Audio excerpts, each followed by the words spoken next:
Good afternoon, everyone, and welcome to another session at Communicate 20.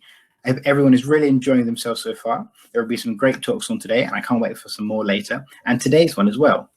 My name's James. I'm a zoology graduate from the University of Bristol, and I'm also a wildlife Instagrammer who goes by the handle of Wild James Hanson.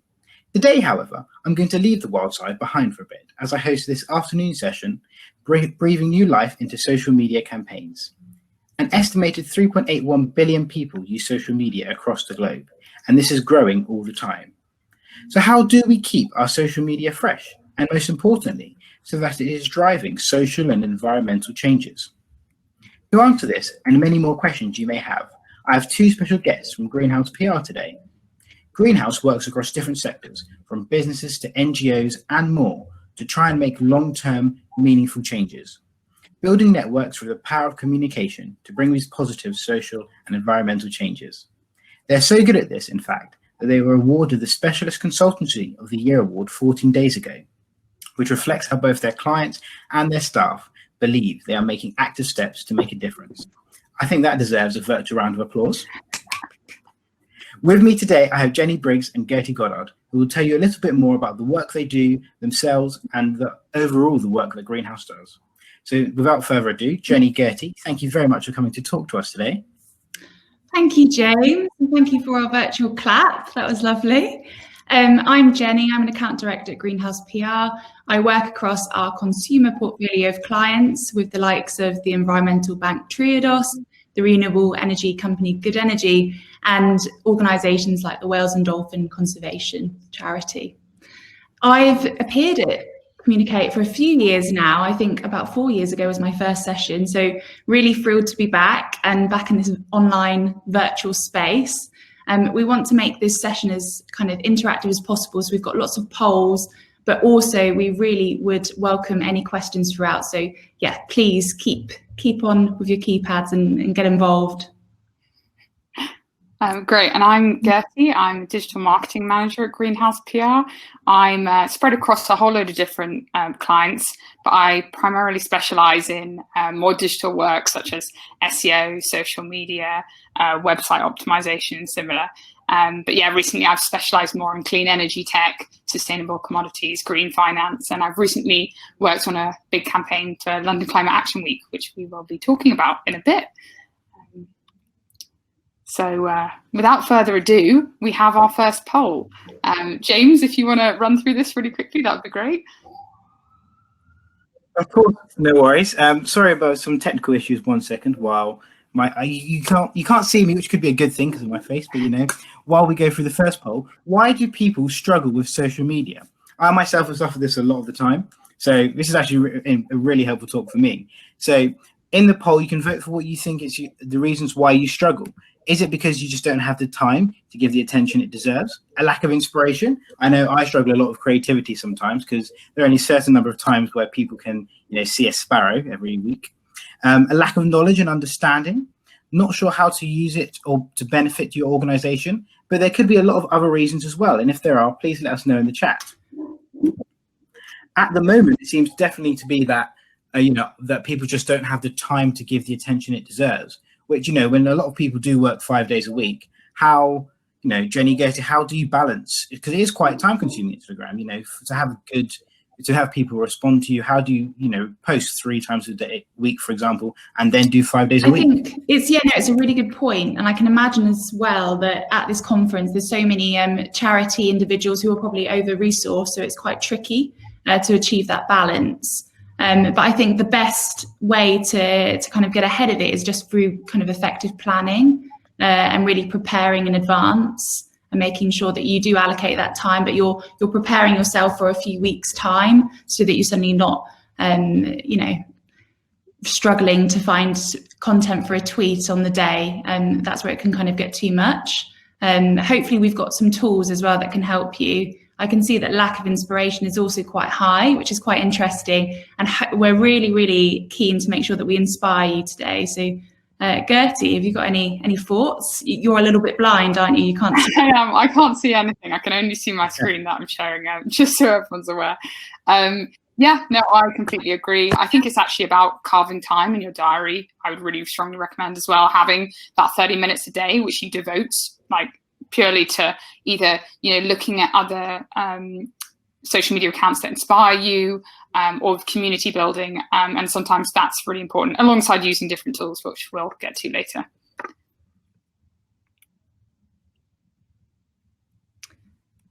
Brill. So moving into our agenda for today. So this session is kind of built and inspired for anyone who's feeling a little bit like they've hit a rut in their social media life, and they're looking for new tools, campaign examples, insights on how to really freshen up their campaigns and content and really look at it in a new life, essentially. I think this year has been quite a struggle for lots of people. And actually, what we've found with lots of our clients and people within our network, there are also so many opportunities from being in lockdown and all sorts that you can actually use to your benefit. And there are definitely areas to find some inspiration. We're going to cover off top tips, collaboration, engaging with stakeholders, beautiful visuals, and lots of things about storytelling and some nice digital tools from Gertie's toolkit later on in the session. Please feel free, as well as commenting in the chat, to tag us on Twitter if you've got anything else you want to say, and we'll endeavour to answer afterwards and make sure that we can support and help you as much as we can. Even if it's just feedback after this, by the way, we love tweets. So yeah, please do go ahead. Avid tweeters. Yeah.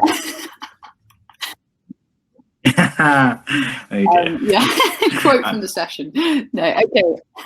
So to kick things off, in terms of top tips, in terms of breathing life into your social media campaigns, here are I dropped down 4 things which I find really helpful. And the first thing is just to look at the data. I know a lot of people often do reporting when they have to, or at the end of the month, and they do report back on, a few things which have been doing well and similar, but normally taking those key learnings and feeding them into new content is really, really helpful. So for example, we work with a client who often what will happen is their tweets will get a lot of comments, and sometimes those comments can actually inform future campaigns. So ask your target audience questions, see what they say, and really learn from that, and also learn from those that have got a lot of engagement too and a lot of clicks, and just really look at the data and use that as a source of inspiration. And don't be afraid to repurpose your most successful campaigns. Now, I'm not saying copying them, but obviously using, thinking about what worked well before, and then repurposing that perhaps with new design, new figures. That all works really well as well. And also think about different voices. So I know a lot of people, when you're working or speaking as your company, it can feel a little bit repetitive and a bit tiring, and sometimes feels like you're yelling in an empty room. But please do, involve other people, involve other partners, involve your colleagues, ask them to share your social media campaigns. And that puts a new sort of new voice on your particular asset that you didn't have before. And also test your messaging too. Sometimes, you can have a really great video and people write a caption and then they share it and they're like, okay, great, I've done that. But actually, it's really helpful to write, 4 or 5 different variations of that caption and then test those. Either you could spread them out organically, or you can test them via social advertising to try and find out what really, stops the scroll. Okay. Sorry, Gertie, just on that, when you say about encourage your colleagues, what would you say to people who those, where it can be quite difficult sometimes to, approach a colleague to try and promote themselves? What would you say to sort of build that confidence up? Because I know a lot of people in social media, the first step is trying to get that confidence. Yeah, definitely. I think if people are expressing, concerns about their own presence on social media, I think LinkedIn is a great place to start, because you can just work on optimizing your profile as a first step. That may really sort of help build your confidence. So updating your, getting a really good image, updating your bio. But fundamentally, you don't have to include your colleagues, but it is a really good reflection on those, the people themselves, if they are promoting that content. Because fundamentally, it's showing what you're passionate about. And we're in an industry where, fortunately, we're doing good for the world. And I think it's really to encourage people to share that. hope that answers your question, James. Right. Okay, over to you, Jenny. Yeah, it does. Thank you. Ooh. So yeah, into some top tactics. We thought we would just share a few examples of kind of some trending formats that we're quite excited about. We thought it was worth bringing up onto the screen. So first up, threads. We've used an example here from a Communicate regular. I don't know whether they're attending this session, but they have in the past. It's Mr. Russell Arnott. I think that's how you say his surname. He produced a really brilliant Twitter thread fairly recently around jellyfish. And I think it was just a really good example of how you can showcase stats and facts that kind of already exist in your content base, but in a really new, informative way. And people really have a thirst for receiving knowledge like this and learning. And I think it's just a really nice storytelling format. So highly recommended, and great use of emojis in that tweet too. Next up is live content. So this is a trend that's continued to grow, and it definitely isn't going to leave off. I think if you're like me, during lockdown, every time I kind of go in for the evening, my Instagram live is almost like a rolling thing of 20 different talks I can listen into. So it's really been a great salvation and help to lots of people around the world. And just last week, Twitter launched Fleets, which are their own version of Instagram stories. So we really recommend playing around with that format and trying to get to grips with it and see how you can implement it into your own campaigns, because it's quite an exciting time for live elements.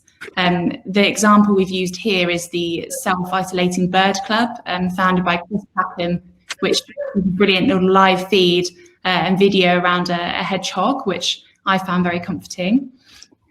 Next up, we've got video. So obviously video is still really benefiting from the Instagram algorithm. I wanted to use an example of an influencer that we've worked with before at Greenhouse called Max Lamanna. He produces kind of like a whole plethora of different food waste videos, and all of his content on Instagram was video based. But he experienced a really kind of unprecedented level of growth fairly recently, just because the algorithm started pushing video content more in that kind of explore section of the app. So his followers rose from something like 90K 2 weeks ago to over 300K really, really quickly. So well worth thinking through how you can move your content into more of a video-based hints and tips format. And finally, Carousel. So I've used an example from Earthrise Studio here, and they're kind of like a new environmental campaign media platform mainly for young people. And I think it's just a really interesting example of how you can take things like a blog maybe on your website or a news article and then repurpose it in a really interesting new format. And so they've got this topic around climate justice, and you can scroll through and learn about it, but in a really kind of digestible and also highly shareable way. So yeah, really recommend kind of using some of these formats just to switch up your content a little bit, and exploring as well will help breathe new life into your working day too. Great, thanks, Jenny. Just thought I'd really quickly share a Twitter tip that a lot of people don't know about, and this always surprises me. But fundamentally, when you upload something to Twitter, be it a video or just a still asset or GIF, once it's uploaded to Twitter, it will be there forever. So all you need to do is go into the Twitter Media Studio. So you can go to the More section and then go to the Twitter Media Studio like that, or you can go into the ads and it will be visible at the top there as well. And you can scroll back through all of your previous content that you've already shared, and you can use the little blue tweet button. So I'm just pointing at my screen aware that no one can see what I'm doing. And yeah, you can create a tweet from that really easily. And as you can see on the right-hand side here as well, you can repurpose this video and add it as a Twitter card.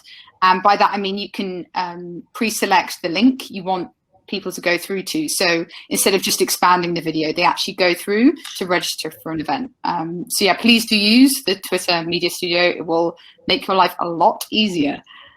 No idea about that. Yeah, so many people haven't. It's great. No, Gertie told me about that last week and I was in shock. So I was excited for you all to learn about it too. So yeah, we've got a few kind of campaign examples. I know there's lots of actual conversations and questions that we might get to, I guess, when we get to our next poll. So thanks for all the questions. We'll come back to them. And yeah, we just wanted to share a few examples of case studies that we've been working on this year with clients, just to showcase where we think you could breathe some new life. So Vitamin N was a campaign we launched with a coalition of charities earlier this year, back at Easter time. And it was kind of right in the depths of being plunged into the lockdown. Things were kind of quite sad and tiring and exhausting for people. But actually, what was really brilliant about this coalition was the fact that all of these organisations realised they had lots of activities and lots of content that they could use to help the general public kind of get through it, through nature.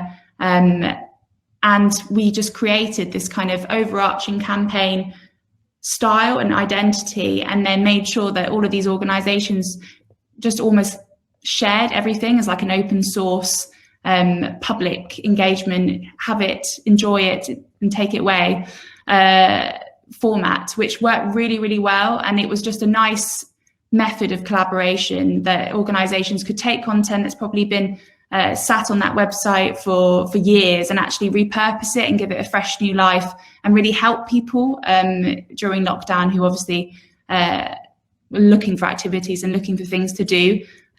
So yeah, worth checking out as well. If you search Vitamin N, you can find lots of the activities for yourself. Very, very recommend the animal yoga that I tried that. That was a lot of fun, actually. Did that over the summer as well, in June. That was, it was quite fun.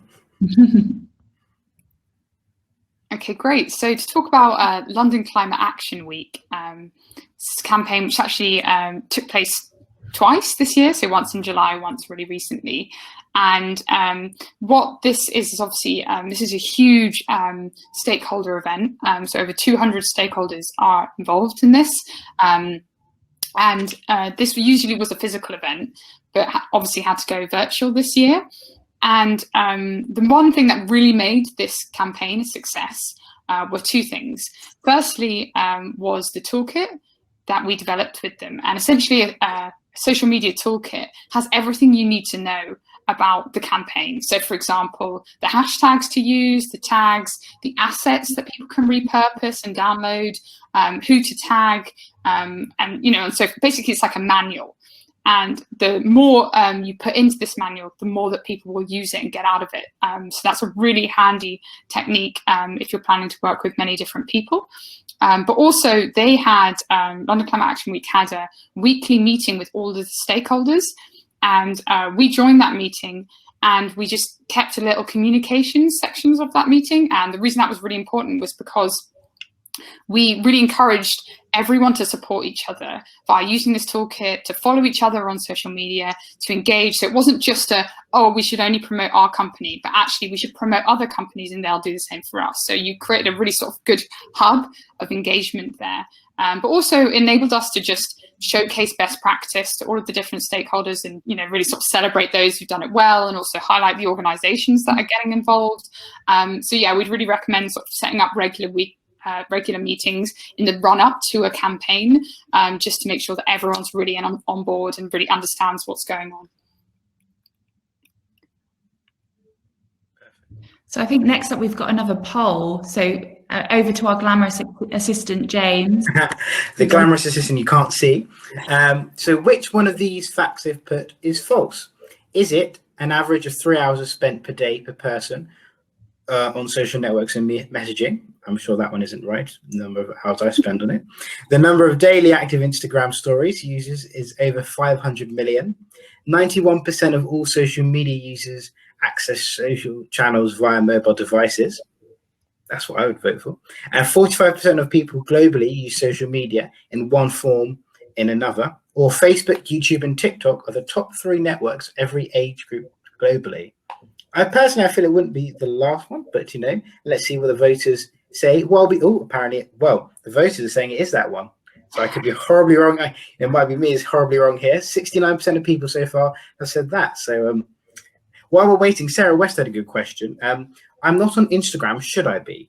What do you guys say and think about that? Because, you don't have to on every social media, but I suppose, No, I think it's like achieving a balance, essentially. I think you need to think about your audience. And if you think your audience is on Instagram and it's a medium that will communicate well with them and will inspire them, then I think, yeah, it's a brilliant platform.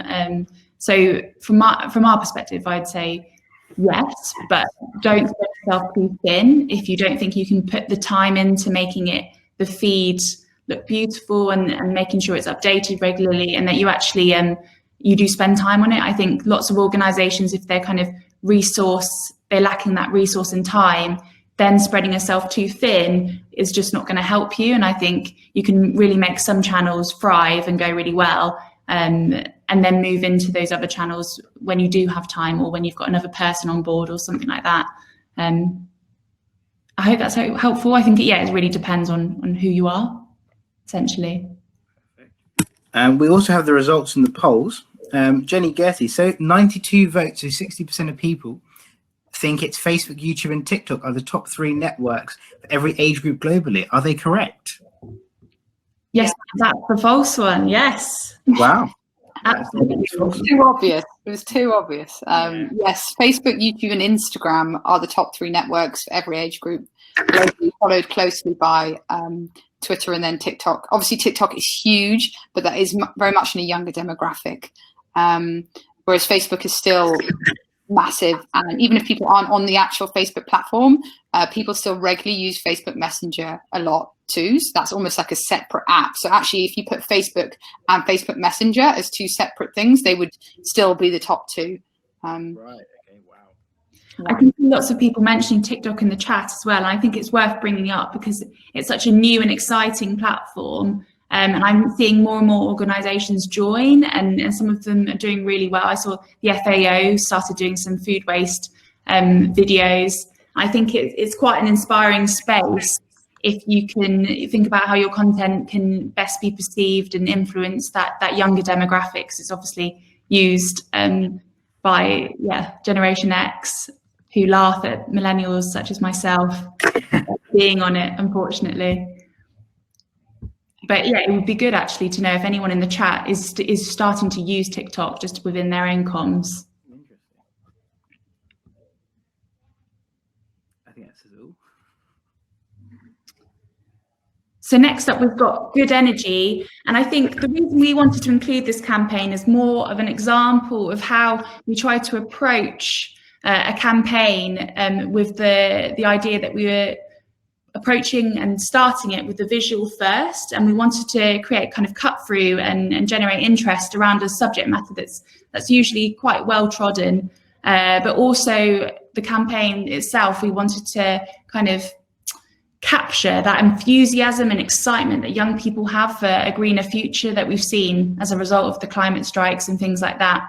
So we partnered with a really kind of game-changing orchestra of climate activists to perform this epic performance in front of the UK's first wind turbine farm down in Cornwall called Delabole, which is pioneered by Good Energy, and it produced some really, really beautiful content. So we'll share these slides so you can watch the film through. But this campaign was it was really integrated in that we created these visuals, and then we made sure that they were a real press asset, and they were used across the Press Association wire, and then also shared within media articles on the likes of Classic FM, and then with influencers through a digital toolkit. So it just shows how you can start with a video, but it can be a cross-channel initiative, and if it's compelling and beautiful enough, it can work for lots of different audiences. So it was a really nice asset to have to kind of capture the attention of journalists. So well worth bearing in mind when you plan your next campaign is how can you create something quite visually different and unique.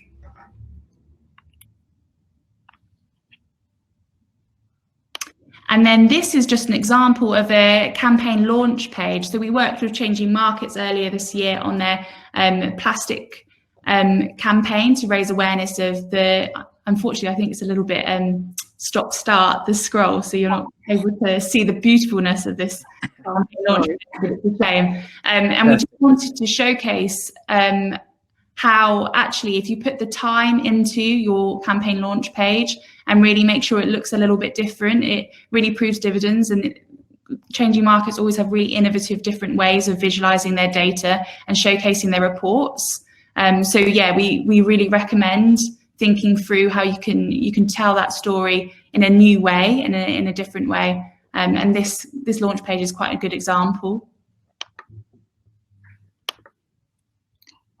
Yeah, so building on from what Jenny just said, obviously thinking about great assets will only ever sort of enhance your campaign.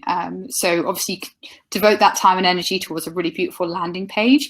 But what we did for the roundtable of sustainable palm oil is we actually created a whole story, and that was about basically demystifying the complex topic of palm oil to educate consumers about you know, how sustainable palm oil does actually benefit those in the supply chain. And, you know, palm oil is a bit of a trigger word. So it's all about sort of really unpicking that. But the reason why this was particularly significant for RSPO was because all of their social media until now had actually been talking, you know, to all of the people who actually were involved in the company. So all of the suppliers and stakeholders and similar. So most of their comms was surrounding that. So this was a whole new campaign about getting different people, primarily parents and their children, to watch this video series, like really, really beautiful. Please do check this out if you've got the time afterwards, and just show that, you know, palm oil isn't just black and white. There are many different things we need to consider. For example, boycotting palm oil may lead to a rise in other oil use or other oils being used, but actually that's worse with deforestation. So little things like that, which was just made this a really fantastic campaign. Here are some video examples as well. I won't go through these now, but I just wanted to remind you that when you do launch a video or any form of sort of social media asset, please do remember to test this on different devices, so mobile, desktop, but also make sure that, well, we made this mistake with this campaign actually, is to check on iPhone and also Android, because we actually found there was a slight difference between the two, which we didn't originally think about. And make sure you test on different people. So you as an organization may be sick of these videos because you've seen them so many times, but they are amazing and they are beautiful to someone who's probably seeing them for the first time, but it may be going a bit quicker for them. So yeah, make sure you test people who aren't directly in your organization before you do a full launch, and prepare for negative feedback as well, which is somewhat expected with palm oil. So yeah, just make sure you've got sort of crisis comms in place, so you know what to do in different situations. I think this is probably going to have to be a quick poll because we're running out of time. Yeah, it's over to Glamorous Assistant for a quick poll. Yeah. Read through them all, but have you ever partnered with an illustrator or musician to create fresh content? Be interesting to see, you know, what people's opinions are, and you know, I think that's what people want to try and do. They want to try and connect with people out there. So if you guys can get voting in the polls when it's out. It's not out just yet. No, I think let's move slide, because otherwise we'll Okay. People can comment if they want. Okay.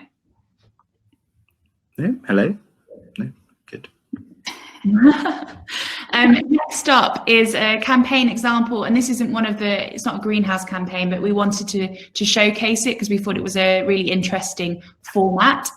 It was by Earthsight, and it was in their big campaign against IKEA because they basically uncovered in an 18-month-long investigation that there was illegally felled forests being used within their furniture from the Ukraine. So we are really impressed by the kind of creative assets that we use to tell this story.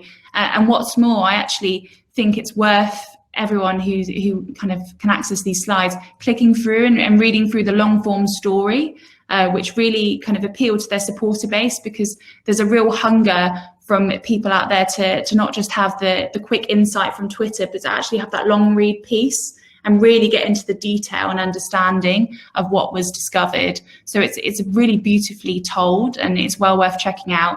And the assets themselves, I just think it's a really clever play on all those IKEA manuals that everyone is all too familiar with. And in that form, in a nod to kind of long form content, we also just wanted to show this beautiful digital story that documents the climate crisis and its impacts on Norway. And it's a kind of long read photographic essay. And it's just absolutely beautiful. And you scroll through and really start to uncover the damage and destruction, but just through the role of a medium of photos. So once again, it's all about just trying to think with your next campaign, are there other ways that we can tell this story, and how could that look? How could we entice people? And this is just a brilliant example of that.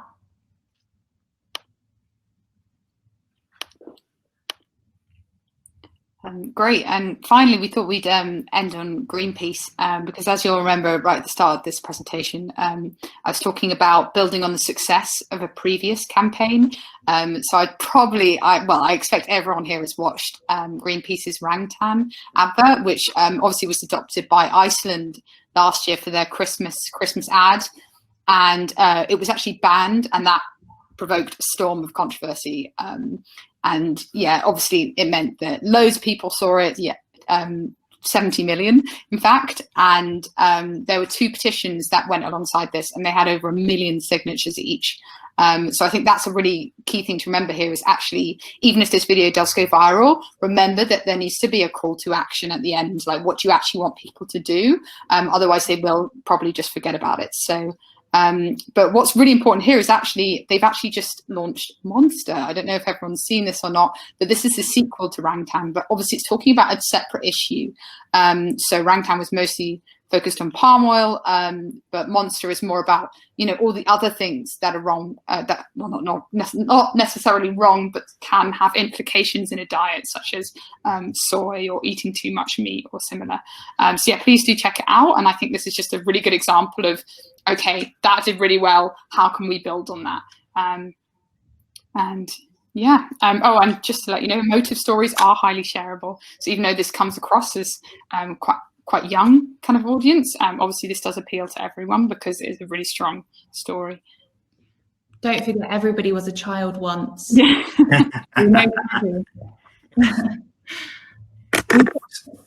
got another poll, but I don't know whether our poll function's completely working. Oh, yeah, this one is perfect. So can everyone vote for their favorite social media tool? Canva, Hootsuite, Hashtagify. Oh, that's a word and a half. I can imagine English Dictionary crucifying themselves.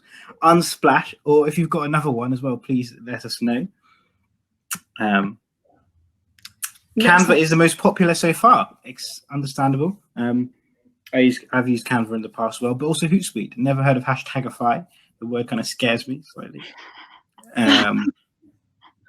No, I'm not surprised to see Canva so high up. It's such a useful tool. The reason we've got this poll in is we were just partly intrigued, and also just Gertie's created a whole toolkit slide which you can take a screenshot of.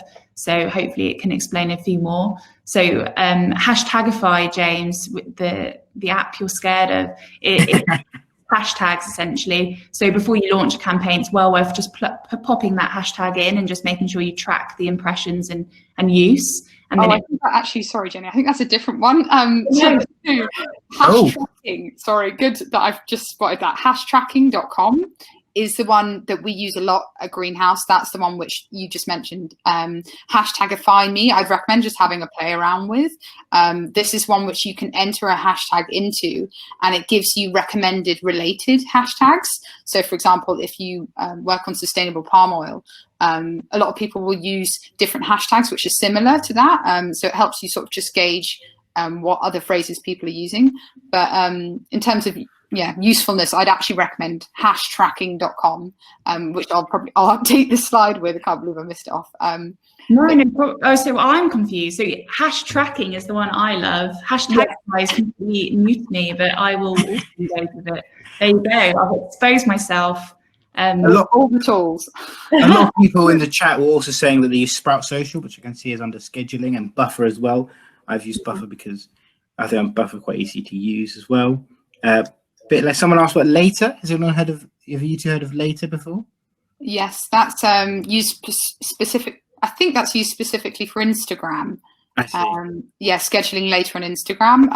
Again, they're all really good tools. I think it's just about being aware of the limitations your tools have and asking other people about their tools that they'd recommend. Because if you're not using tools, that's not a problem, but you don't know how much time you could be saving. So things like Buffer, as Jenny mentioned earlier, really planning ahead for campaigns really takes the strain off when it actually gets to a really difficult day and you can't get to social media.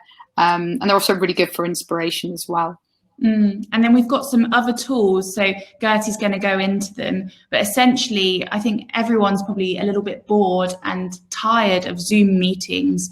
So even though it's not necessarily a kind of external use of social media, we thought we'd include some tools that we're using and adopting at Greenhouse in our meetings just to make things a little bit more interactive and fun.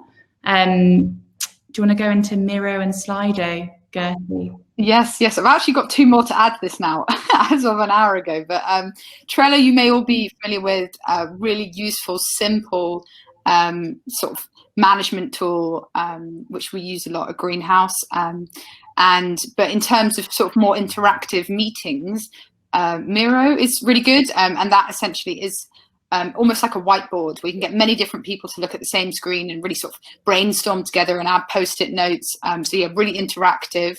And Slido as well is, you may have already come across this in meetings where people can scan something on their phone and live, participate in a live poll. So as opposed to what we're doing here, you can actually do it in a slide.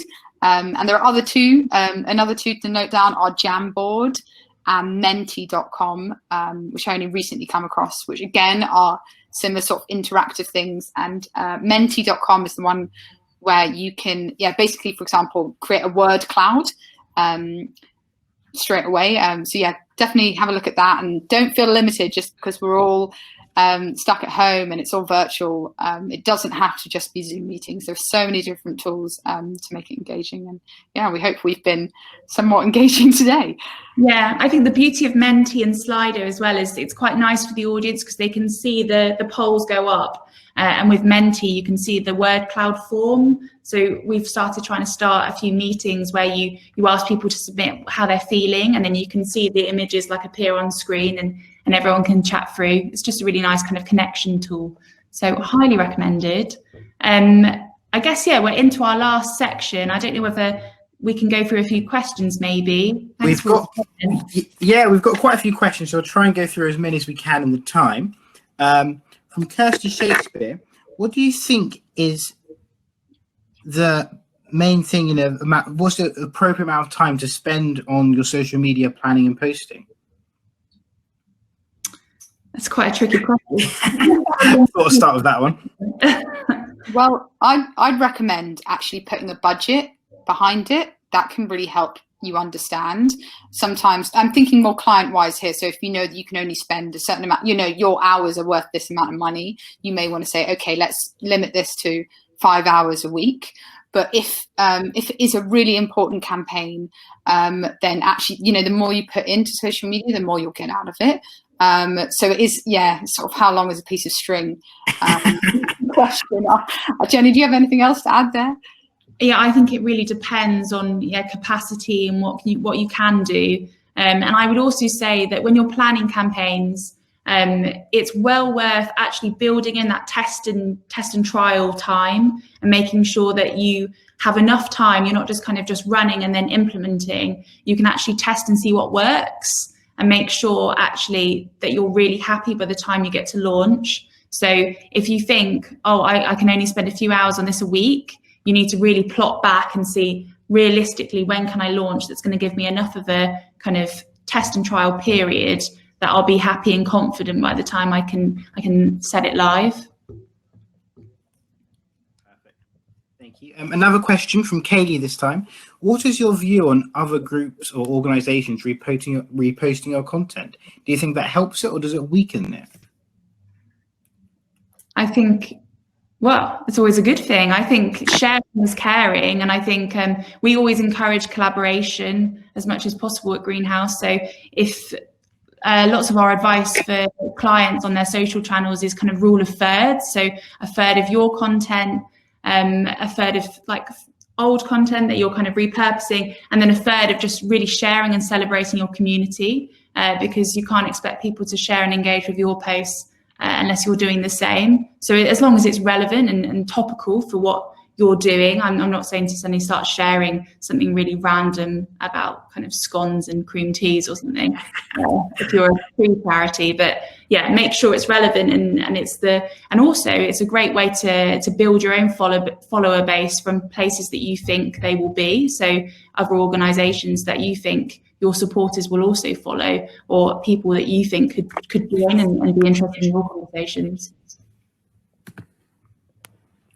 Perfect. Another question, we had quite a few. How can I persuade my colleagues to get involved in social media? They have good content but don't want to get involved. Without continuously poking people, what would you guys recommend? By involved, does that mean posting on social media, do you think, or posting on their personal profile? I'm going to go with getting involved in terms of probably posting as the business. Yeah. I'll answer that first. I think there are many different ways. Obviously, if they're not passionate about social media, it's very hard to make people passionate about social media.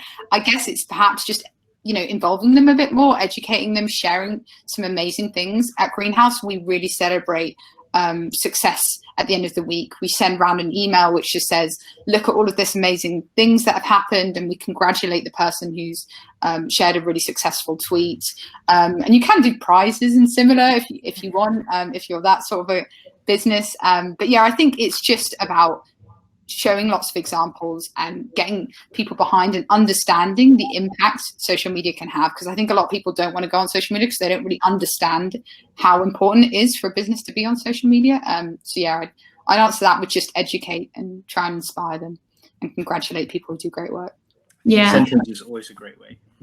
I would add as well, I really strongly advocate for employee advocacy across channels. So if people are prepared to kind of take that first step and plunge in and actually start supporting the organisation across LinkedIn or across their own kind of public profile, it really helps, and it just puts a person behind that organisation and campaign, which I think makes it more shareable, having that human face and human story. And especially if someone's been involved in doing something, why not boast about it and share it with the world and showcase it? So I guess, it's just about trying to teach them and help them to feel confident to do that, because sometimes it can feel quite overwhelming if you feel so distant from Twitter and Facebook or Instagram. Perfect. I think we might have time to squeeze in one last question from Kat here. How do you go about learning new platforms that you don't have experience in? And I think this is quite a key one because there are so many nowadays. How do you start on a new one? Shall I go? So the two things I would recommend. First is ask if anyone you know could show you. The quickest way, for me anyway, to learn is if someone else I know knows how to use the tool and can just demo and record that demo. I cannot recommend enough getting that person to walk you through something on Zoom, recording the Zoom and then saving it in Google Drive or SharePoint or wherever. And then if someone else needs to learn that platform, then you can just share that video link. That's saved me so much time in the last few months. But also, if it is a completely new tool to your company, the best thing you can do is literally just type in, let's say Trello demo into Google. This sounds so ridiculous, but obviously there are going to be loads of really good tutorials out there. So just making sure you have the time to properly learn it. Which, when we were trying out different softwares, that took up hours of my time, but it is really useful. I hope I would just say is also just play as much as you can on it and just get used to it yourself, because lots of them, they're quite intuitive. So you can just have a play and then start learning yourself. And also lots of tools, we're big fans of a free trial. So before you ever kind of commit to any new tool, there's always some sort of account manager who can take you through and try and sell it to you. And then I think it's worth just trying to use their time and really learn from them and establish whether it works for you and your organization. Perfect. Thank you very much, Gertie and Jenny. If anyone's got any more questions, please feel free to direct message any of us as well. That is all we have time for today, but I definitely feel, even if I just speak for myself, that You know, I've learned a lot from my own social media campaign, and I'm sure just watching the chat, a lot of people have as well. So thank you guys very much, and everyone else enjoy the rest of the afternoon. Okay. Thank you.